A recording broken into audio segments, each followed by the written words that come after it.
Big game Monday night, Lions and Bucks. James, it seems like we see each other every year. Yeah, and it seems like it's always at Ford Field, right?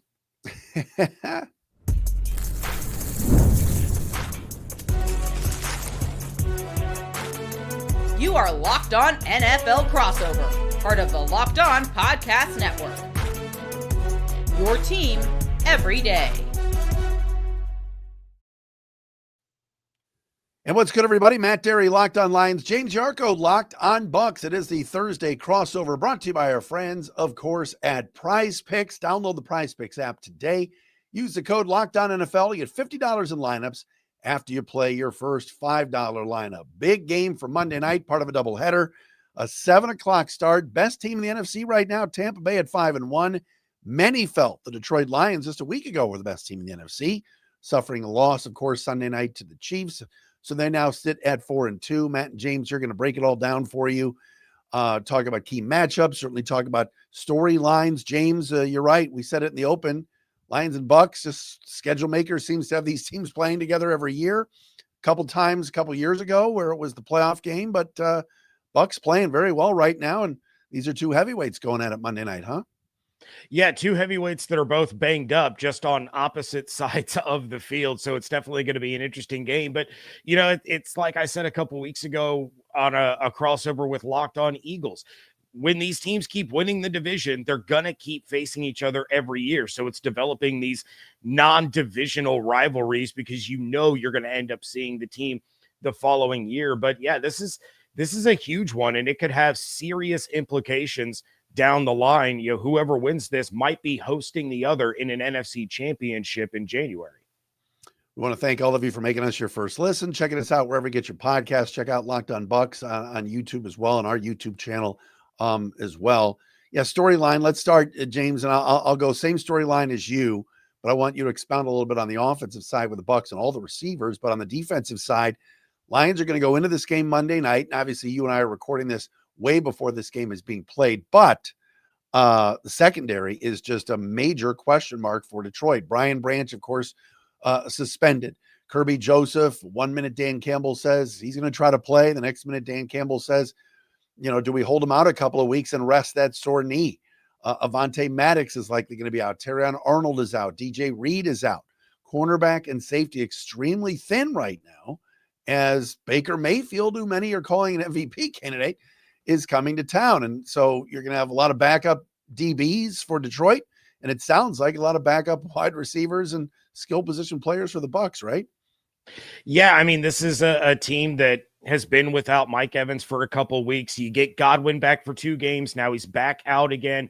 You lost Jalen McMillan in the preseason because Teddy Bridgewater threw him a hospital ball. He's still wearing a neck brace. He's not expected back until December. And then the leader in the clubhouse for Offensive Rookie of the Year, Emeka Egbuka, does not play the second half against the San Francisco 49ers because of a hamstring injury. We haven't gotten an official word. He was supposed to get an MRI. We haven't gotten those results yet.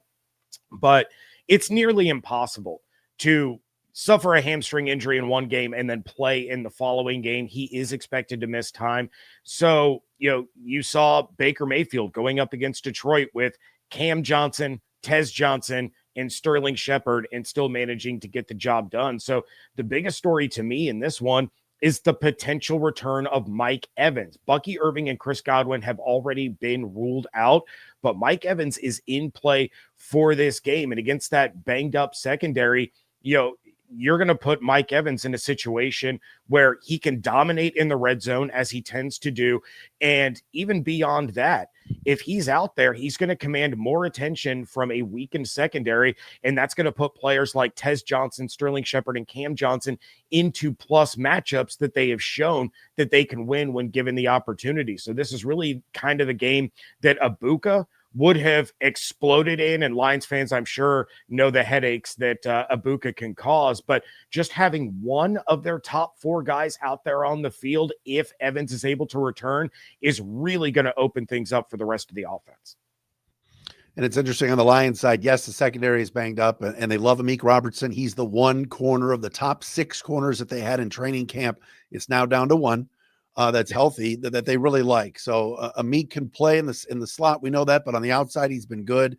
and that's the saving grace right now. But Aleem McNeil coming back is a big deal. And there was some talk about him 2 weeks ago returning very, very early from the ACL. They've started his clock. Last week was about 50-50.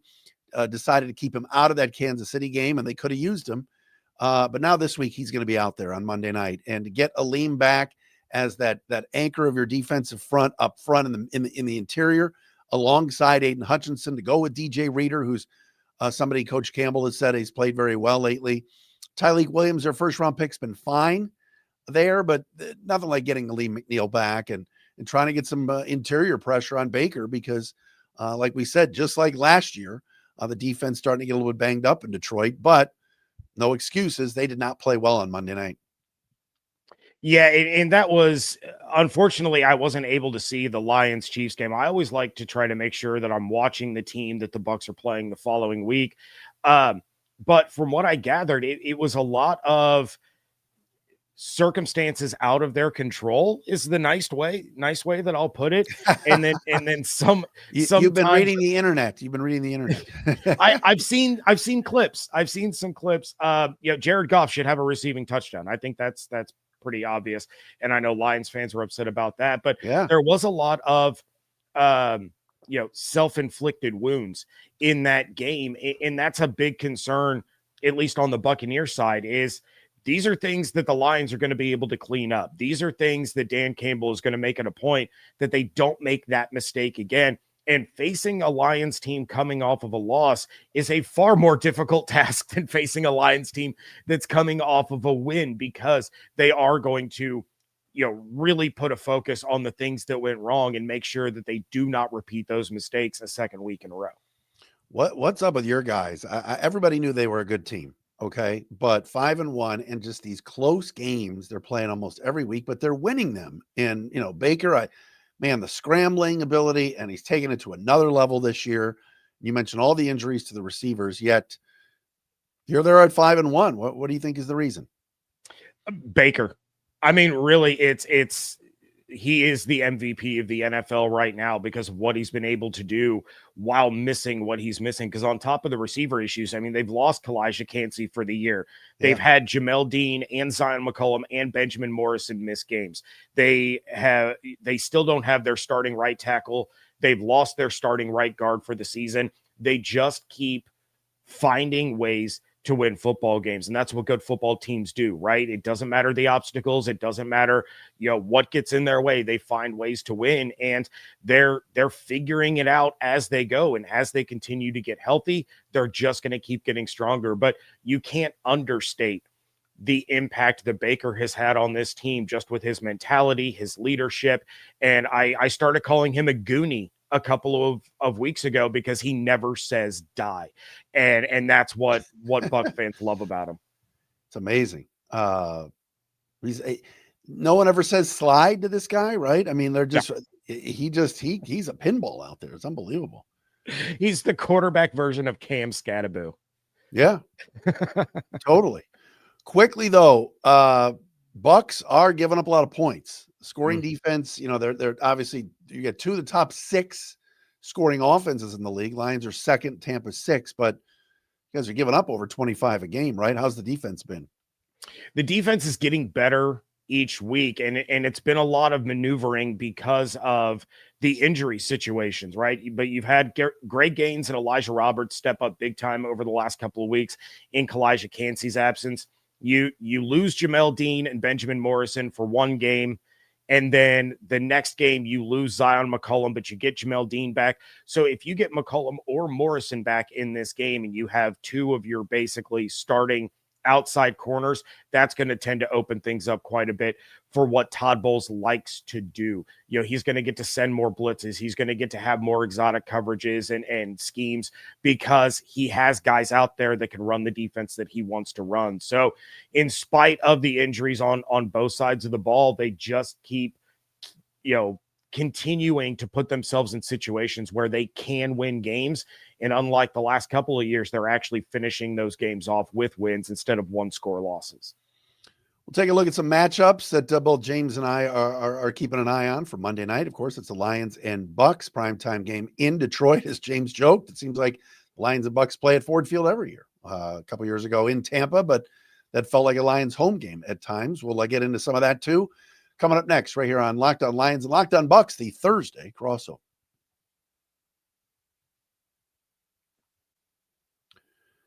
And this Thursday edition of Locked On Lions and Locked On Bucks brought to you by Mint Mobile. If you're still overpaying for wireless, it is time to say yes to saying no.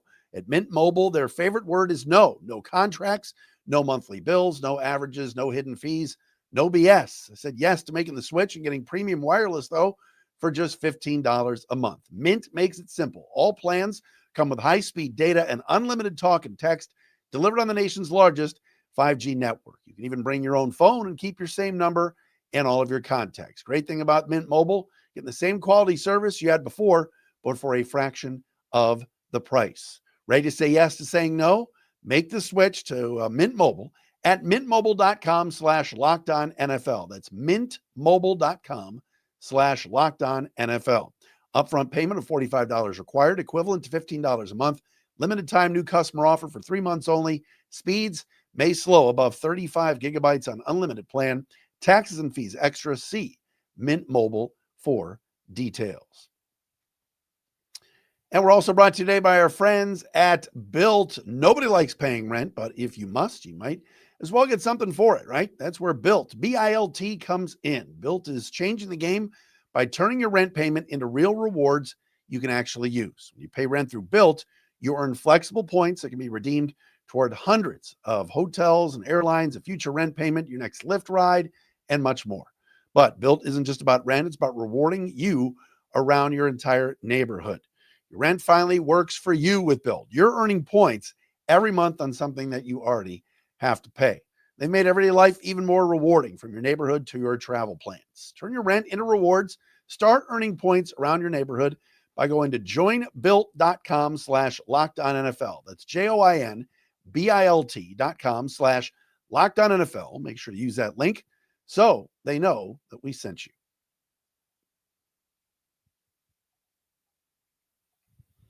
He is James Yarcho, Locked On Bucks. Matt Dery, Locked On Lions. Great to see James again, as you and I seemingly speak every year. And it's been a couple times with these two teams, and I love it. It's a developing a nice rivalry. Tampa came in and beat the Lions last year at Ford Field. What are you looking at in terms of matchups? Who scares you on Detroit's side, and how do you think the Bucks will adjust to some of that? Well, I mean, the easy answer is one of my biggest matchups, and that's Aiden Hutchinson against Charlie Heck. We all remember that week 2 game last year when Hutch got 5 sacks going up against Justin School. Well, now he gets to face another backup tackle in this one. Now, to Charlie Heck's credit, he has improved since his nightmarish performance against the Houston Texans when he came in during the game because of the injury suffered by Luke Gedeke. But he's actually coming off of his best game of the season, according to PFF, where he earned an 80.8 pass blocking grade and a 64.2 run blocking grade. That said, he needs some help. He's not going to get those grades against Hutch. Grizz had a front row seat last year to what Hutchinson was able to do against the Bucs, and whether that means running a lot of 2 tight end sets so that you can keep Durham in to block while Otten goes out on routes, or vice versa, or you're keeping a running back to help chip and buy Baker a little bit of time. You cannot allow Aiden Hutchinson to become a one-man wrecking crew for this defense. The offense is going to be able to move the ball down the field because of the secondary issues. You just have to make sure that you give Baker enough time to get the ball out of his hands. And that matchup between Hutch and Heck is going to be an absolute nightmare for Bucs fans. Yeah, that game last year was nuts. It seemed like Tampa Bay was trying everything. I mean, they got any backup trainers that they could put back in there. I mean, it was, I thought Detroit, obviously, because of the performance of the defense, at least the pressure they got on, should have won that game. But, man, the Bucs made a lot of plays late. Obvious, you talked about obvious with Hutch, and all these teams always say, where's 97 when they put the film up against Detroit. Obvious, I'll play Captain Obvious here. I mean, Baker Mayfield, if he's scrambling and running, if you watched any of Sunday night, against Kansas City, the Lions missed a lot of tackles. There were a lot of whiffs on Mahomes. They had him a couple times dead to rights and didn't get him down. It was an uncharacteristic night for Kelvin Shepard's defense, with the amount of missed tackles. I know fans are upset about the refs, and there were some blown calls and everything else in the Brian Branch situation, but you got to wrap up.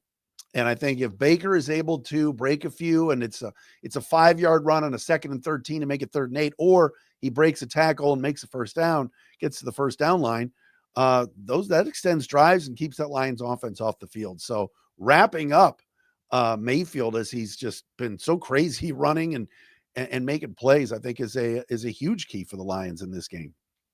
Yeah, and as you kind of mentioned at the top, he needs to learn how to slide, but you don't want to take that aspect of his grittiness, I guess we'll say, out of his game, because if it wasn't for that, the Bucks don't convert on a scramble by Baker on 3rd and 14 to set up a touchdown pass against the Niners.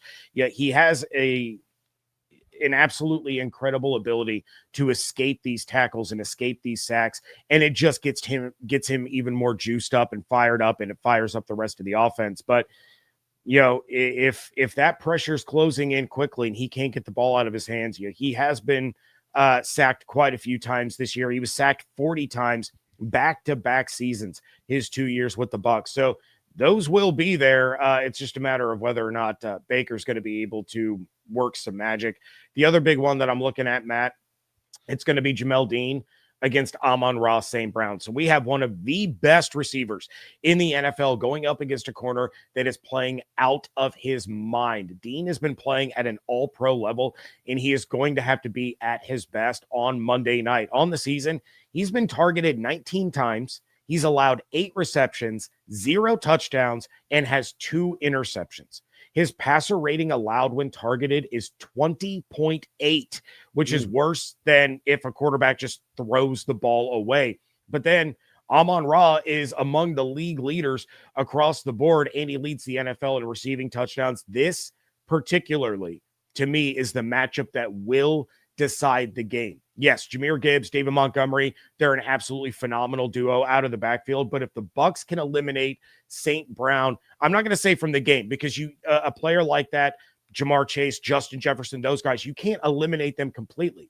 But if you can eliminate them being the dominant receiver that he normally is, that's going to allow Bowles to focus elsewhere, shutting down other facets of the offense. The Bucs have a really good run defense. So you take Amon-Ra out of that equation, you're going to see the defense start to be able to tee off on the rest of the playmakers and be able to generate the pressure to get after Jared Goff. Well, you just mentioned, you bring up a great point, James. The Lions have got to protect Jared Goff, and that wasn't a huge issue the other night. There was time to throw. I thought the Lions were ultra conservative in the game Sunday night. Didn't try a deep shot at all. And this was a game where Jameson Williams actually got targets and looked good. I think they've got to try a couple of deep balls, even if they're unsuccessful against Dean and Antoine and some of those guys back there. The Lions have got to try it. But to me, keeping Goff clean, Todd Bowles notorious for occasionally throwing the kitchen sink at Goff and blitzing. When the Lions have had success against Tampa these last couple of years, they picked up some of those blitzes and some of the exotic things that Bowles does. So, it's always a key to me. And the other thing too is Mark Andrews had a decent night against the Lions a couple of weeks ago. Kelsey seemed to get loose a few times in a game. One ball hit the ground, but the officials missed it. Cade Otton is a guy too to keep an eye on, that the Lions can't allow to get loose in this game. So these are two very evenly matched teams, and it's perfect showcase for Monday Night Football and the way the Bucs have been playing. Wow. I mean, and I love the 7:00 start, James. I don't know about you, but I don't mind getting home a little earlier. Yeah, this is the second Monday night game now for the Bucs, and both times it's been the first part of a doubleheader. And for my sanity and for my sleep, I love the earlier kickoff. So yeah, I'm stoked about that one. All right, when we come back, how do these teams win? What are some things that both of us see where the Bucs can win and the Lions can win? We will do that coming up next. Locked on Lions, Locked on Buccaneers, the Thursday crossover.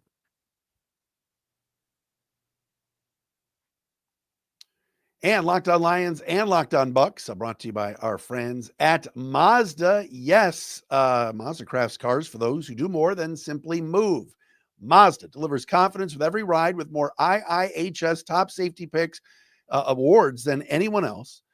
They got footwork, breathwork, athletes. They sweat all the details, but Mazda brings you the same intention to how they craft every model of car. You can make everyday lives feel like anything, but from smooth handling to intuitive controls with all-wheel drive standard and every crossover SUV, you can drive with confidence through almost any season. We know about winter season here in Michigan, that is for sure. Like our players, we sweat every detail because when you make every move count, impossible does become irrelevant. Mazda, move and be moved.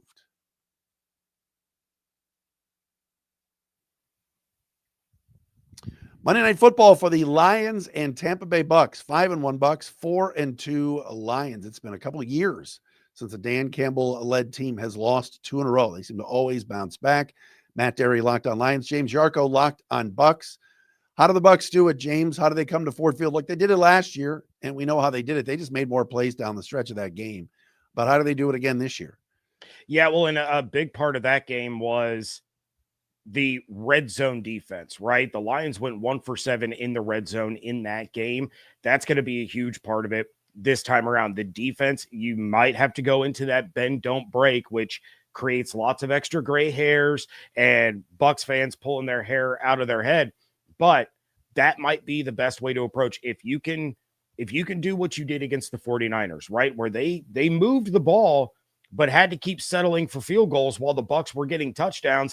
That's kind of the key, right? But offensively, you have to find a way to take advantage of this weakened secondary. Mike Evans, no Mike Evans, it doesn't matter. You're going to have opportunities out there for your guys. You mentioned Cade Otton. That's kind of going to be the big question mark that we're not sure about, right? Is Otton going to be sitting back and helping block like he had to do basically the first month of the season?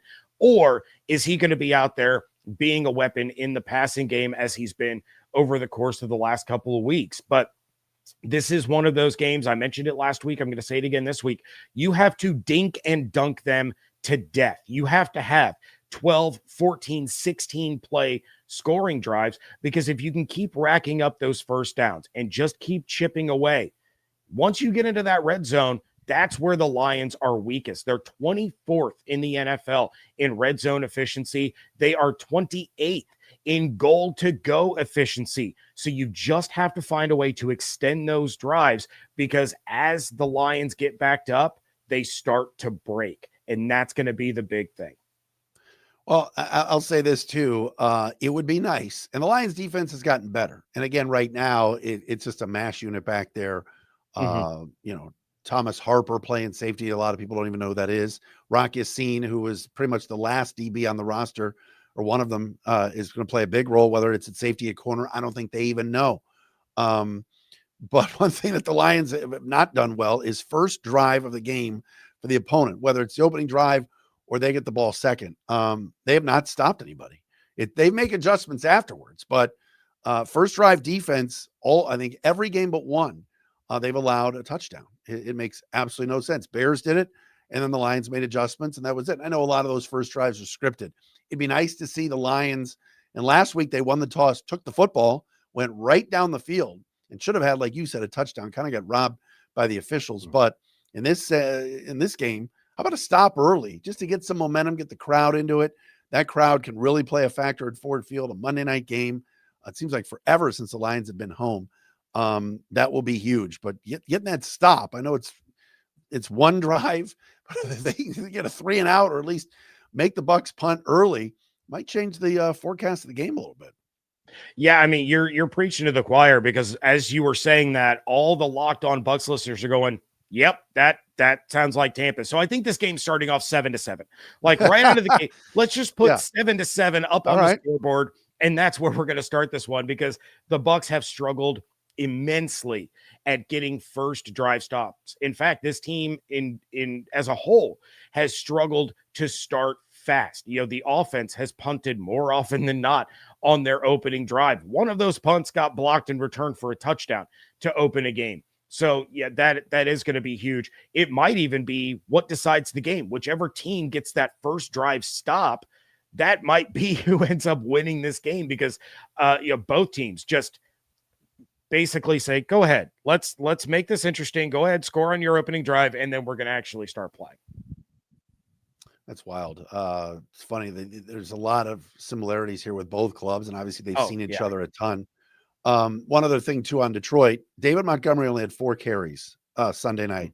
And it's been asked a couple of times of Dan Campbell this week about getting David Montgomery going again, because 2 weeks ago in Cincinnati, he was the star of the show. He went home. It was a great story, playing in front of friends and family and his sister in that story, but only 4 carries the other night. And look, he averaged 6 yards a carry, but they've got to, if Montgomery can carry that pile a little bit, you guys have such a great interior of the D line, but if a 3-yard carry can be a 4 or 5 yarder and they just establish the run and get back to kind of that pounding mentality that the Lions have with their O-line, I think they'll be in good shape. And you mentioned before about the Bucs run defense, which is always good. That's a great matchup to watch too. Yeah, well, and the other interesting thing that I had somebody mention on my last show that I really wasn't thinking about is Casey Rogers being on this Detroit Lions staff. Yeah, he knows Todd Bowles as well as anyone, which makes the chess match between these two teams that much more interesting. But yeah, I think both of these teams they're gonna have to find a way to get something going on the ground. You know, the Bucs rush defense is basically top 5 across the board. You know, the Lions run defense is not bad. It's not bad at all. And the Bucs are one of the worst teams in the NFL in yards before contact. You know, that's a huge thing. Where they're just getting swallowed up at the line now. Rachaad White, Sean Tucker, Bucky Irving, when he was healthy, they were able to find ways to, you know, escape and turn a negative into a positive. But, you know, I would say between the two teams, obviously Detroit has the advantage at the running back position compared to the Bucs, with Bucky Irving being sidelined. Forgot about Mr. October, Sean Tucker. He always seems to find a way to get to not playing much, then gets an opportunity, scores a touchdown. Pride of Syracuse. It's good to see him in the end zone the other day.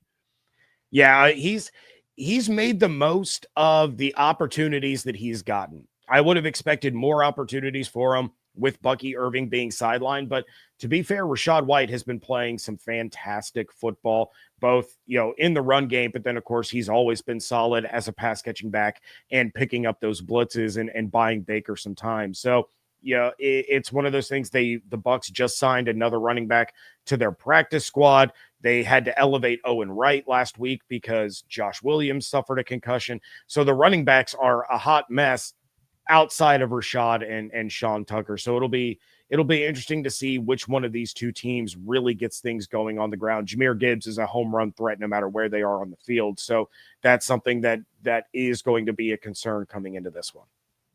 James, great to see you, and let's have some fun Monday night. Oh, absolutely, 100%. Now, you mentioned it earlier, the line is 5.5 for this game, and it's way too early for us to do predictions, right? I agree. Which way are you kind of leaning right now? I'm leaning Can I do the old, there's a talk show host here in Detroit, a legend, Mike Stone. I could do an old Stoney bit and say, Lions win, Bucs cover. Like a 24-21 type of thing or something like that, where the Lions get the dub, but maybe don't cover the 5.5. What do you think? Yeah, I'm kind of leaning, at the very least, the Bucs cover. I will say that. It's so hard to beat Detroit coming off of a loss, but there's something special about this team, Matt. There really, really is. And I would say my caveat here is if Mike Evans plays and the Bucs get either Zion McCollum or Benjamin Morrison back for this game, so that you're not having to start Kindle Vildor. Shout out to him, though. Heck of a game against the Niners. Got an interception. That's a name Lion fans do not want to hear. Oh, yeah. Yeah. And they do now. They do want to hear it. They want him out there for the Bucs. Well, he's been making plays the last couple of weeks, but I would say if you get Evans and either McCollum or Morrison back in this game, the Bucs are going to pull off the upset. I intentionally did not bring up that Kindle Vildor had an interception last week because I know that triggers the YouTube commenters. But all right, James, good stuff. Yeah, absolutely. Looking forward to Monday night. Thanks so much. Thanks so much, Matt. You got it. James Yarcho, Locked on Bucs. Matt Dery, Locked on Lions. Check us out. Friday editions tomorrow. We'll have more on this game, of course. And then Monday as well for Lions and Buccaneers right here on the Locked On Podcast Network, the Thursday crossover brought to you by PrizePicks.